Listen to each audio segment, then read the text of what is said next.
আজকে আমি তোমাদের বর্ধমান বিশ্ববিদ্যালয়ে যারা থার্ড সেমে ইতিহাস নিয়েছো, অর্থাৎ মেজর ইতিহাস যারা অনার্স দিক দিয়ে রেখেছো বা পাশে যারা মেজর হিসাবে ইতিহাস রেখেছো, তাদের সাজেশনটা করে দিলাম, লাস্ট মিনিট সাজেশন। তোমরা জানো যে তোমাদের এবারে মেজর সাবজেক্ট দুটো হয়ে গেছে, দুটো পার্টে দুটো পরীক্ষা হবে, অর্থাৎ দুটো মেজর পরীক্ষা হবে। আমি দুটো মেজরেরই সাজেশন করে দিয়েছি। এটা হচ্ছে প্রথম পার্টটা, অর্থাৎ খ্রিস্টপূর্ব ষষ্ঠ শতাব্দী থেকে 550 খ্রিস্টাব্দ পর্যন্ত এই ইতিহাসটা তোমাদের সাজেশন করেছি। তোমাদের আমি মাত্র 11টা প্রশ্ন দিয়েছি।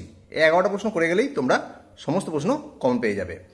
আর এই চ্যানেলটা তোমরা অবশ্যই সাবস্ক্রাইব করে রাখবে, কারণ এইভাবে আমি ইতিহাস নয়, দর্শন, বাংলা, সংস্কৃত সমস্ত বিষয়ের সাজেশন করে দিচ্ছি। তোমাদের আমি প্রশ্নগুলোও দিয়ে দিচ্ছি, যে প্রশ্ন প্যাটার্ন কিরম হয় কি না হয় সেগুলো তোমরাও দেখে নিতে পারো। ঠিক আছে, আজকে আমি তোমাদের যে সাজেশনটা করে দিলাম দেখে নাও কি আছে। 1 নম্বর, মগধের উত্থানের পটভূমি বা কারণ লেখো, অর্থাৎ মগধের উত্থানের কারণগুলি আলোচনা করো। স্টার মার্কস করেছি, ভালো মতো হবে, পড়ে যাবে এই প্রশ্নটা। তারপর দেখো 2 নম্বর, আলেকজান্ডারের ভারত আক্রমণের ফলাফল লেখো। আলেকজান্ডারের ভারত আক্রমণের ফলাফল আলোচনা করো বা লেখো। এই প্রশ্নটাও খুব ভালো প্রশ্ন, ইম্পর্টেন্ট প্রশ্ন, স্টার মার্কস করা আছে। যেগুলো এক্সট্রা মার্কস করা আছে ভালো মতোভাবে করবে, লাইন একটা লাইনও বাদ দেবে না, কারণ 10 নম্বর 5 নম্বর তোমাদের একসাথে করে দিয়েছি। ঠিক আছে। 3 নম্বর প্রশ্ন দেখো, চন্দ্রগুপ্ত মৌর্য এবং অশোকের কৃতিত্ব লেখো। তেমন কি হচ্ছে, চন্দ্রগুপ্ত মৌর্য কৃতিত্ব অথবা অশোকের কৃতিত্ব, দুটোর মধ্যে একটা তোমরা পেয়ে গেছো পরীক্ষায়, ভেবে নাও।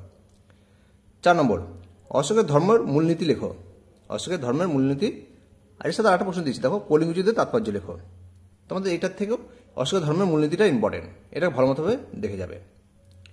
5 নম্বর, মৌর্য সাম্রাজ্যের পতনের কারণ, কুষাণ সাম্রাজ্যের পতনের কারণ, গুপ্ত সাম্রাজ্যের পতনের কারণ। 3টে পতনের কারণ রেখেছি, তার মধ্যে তোমরা মৌর্য সাম্রাজ্যের পতনের কারণ, গুপ্ত সাম্রাজ্যের পতনের কারণটা ভেরি ইম্পর্টেন্ট করবে। ঠিক আছে। 6 নম্বর, কনিষ্ক অবলিক দিয়েছি, দেখো গৌতমীপুত্র সাতকর্ণীর কৃতিত্ব লেখো। তার মানে কি, কনিষ্কের কৃতিত্ব, গৌতমীপুত্র সাতকর্ণীর কৃতিত্ব, দুটোর মধ্যে একটা আসবেই। স্টার মার্কস করো গৌতমীপুত্র সাতকর্ণী। ঠিক আছে, এই প্রশ্নটা ভেরি ইম্পর্টেন্ট। 7 নম্বর, ভারত রোম বাণিজ্য সম্পর্কে আলোচনা করো, অর্থাৎ ভারত রোম বাণিজ্যের সম্পর্কে লেখো বা আলোচনা করো। স্টার মার্কস আছে, ভালো মতোভাবে দেখবে এটাও। 8 নম্বর প্রশ্ন, কুষাণ কারা, তাদের পরিচয় দাও। মিডিয়াম প্রশ্ন, এটাকেও দেখবে। 9 নম্বর, টিকা লেখো। ষোড়শ মহাজন পদ, গিল্ড ব্যবস্থা, গান্ধার শিল্প। ষোড়শ মহাজন পদটা ভেরি ইম্পর্টেন্ট, গান্ধার শিল্প ইম্পর্টেন্ট, এই দুটোকে তোমরা ভালো মতোভাবে মুখস্থ রাখবে। তারপরে 10 নম্বর, সমুদ্রগুপ্ত কৃতিত্ব অথবা দ্বিচন্দ্রগুপ্তের কৃতিত্ব। সমুদ্র কৃতিত্ব, দ্বিচন্দ্রগুপ্তের কৃতিত্ব, যে কোনো একটা পরীক্ষা আসছেই। 10 নম্বরের প্রশ্ন স্টার মার্কস করা আছে। ঠিক আছে, সমুদ্রগুপ্ত কৃতিত্ব, দ্বিচন্দ্রগুপ্তের কৃতিত্ব আলোচনা করো। 11 নম্বর, গুপ্তযুগকে সুবর্ণযুগ বলা হয় কেন? গুপ্তযুগকে সুবর্ণযুগ বলার কারণ কি লেখো। ঠিক আছে, এই হচ্ছে তোমাদের মোট 11টা প্রশ্ন রেখেছি। এই 11টা প্রশ্ন ভালো মতো মুখস্থ করে যাবে, একটুখানিও ভুল করবে না, যাতে তোমরা পরীক্ষায় না লিখতে পারো। এরকম ধরনের চাই না আমি চাই তোমরা সবাই ভালো মতো পরীক্ষা দাও এবং সবাই যেন একভাবে পাস করে যাও।